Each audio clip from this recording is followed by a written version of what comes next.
इसमें दिया है बच्चों कि जाल परे जल जात वही। क्या है?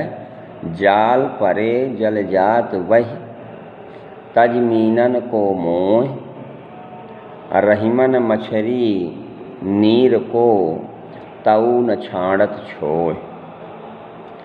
आइए देखिए इसकी मात्राओं को हम कैसे गिनते हैं।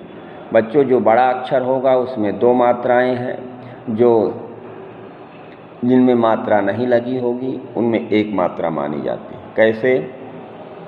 जैसे इसमें दिया हुआ है जाल, ये बड़ा जा है और ये ला है, तो बड़ा जा में इसकी मात्रा जो होती है, बड़ा जा में एस,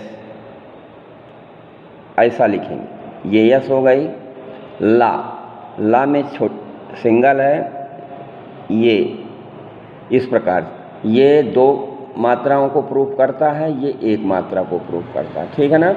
इसमें 2 मात्राएं हैं और इसमें 1 मात्रा है। फिर परे, पा छोटा है, तो जब पा छोटा है बच्चों तो पा में भी 1 मात्रा है। और रे में जो है रा में 1 ही मात्रा लगी हुई है, तो इस प्रकार से इसको एस लिखेंगे। क्या लिखेंगे? एस। ये रे में 2 मात्राएं होंगी। फिर जाल परे जल, जल में दोनों छोटे छोटे हैं, तो ये भी सिंगल है और ला भी सिंगल है। इस प्रकार से जल को लिख लिया। फिर आगे बढ़ें, तो आगे बढ़ते हैं तो जात वही, जात वही में जा, बड़ा जा है ना, बड़ा की मात्रा लगी हुई है, तो ये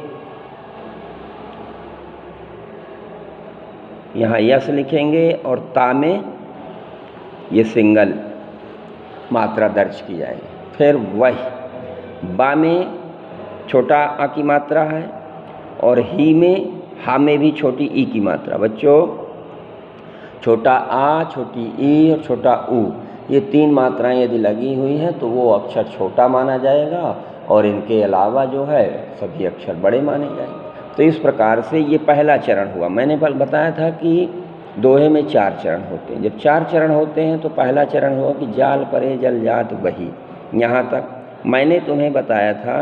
अब दूसरे की भी आगे काउंट कर लें, फिर इकट्ठा पूरी गिनती कर लेंगे। फिर आता है तज।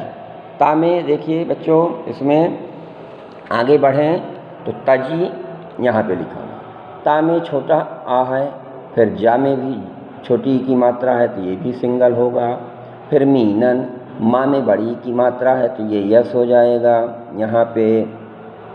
फिर ना छोटा है तो ये भी, फिर यन ना छोटा है तो ये भी, फिर को, का में ओ की मात्रा है तो इस प्रकार से ये हो जाएगा। फिर मोह में माँ में ओ की मात्रा है तो यहाँ भी, और ये हा। इस प्रकार से बच्चों यहाँ फुल स्टॉप दे।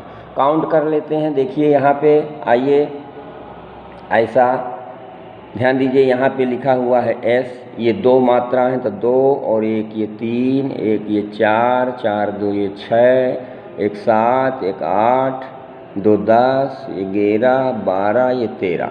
बच्चों, मैंने कहा था कि पहले चरण में यहाँ पे 13 मात्राएं होती हैं, तो यहाँ तक 13 हो गई। तो हम यहाँ पे और आगे लिख सकते हैं, इसके काउंट कर लें कि ये 1 2 2 4 2 6 2 8 2 10, ये 11। इस प्रकार से यहाँ हम ये लिख सकते हैं कि 13 + 11 बराबर 24। 13 प्लस ये 13 और ये प्लस 11 बराबर 24। दोहे की परिभाषा कैसे कर सकते हैं? दोहा एक मात्रिक छंद है जिसके प्रथम और तृतीय, इसमें दूसरा तृतीय माना जाएगा। ये पहला, ये दूसरा, ये तीसरा और ये चौथा। तो पहले वाले में और तीसरे वाले में 13 और दूसरे और चौथे वाले में 11 मात्राएं होती हैं। इस प्रकार से 24 मात्राएं होती हैं, जिसे दोहा कहते हैं। ठीक है ना?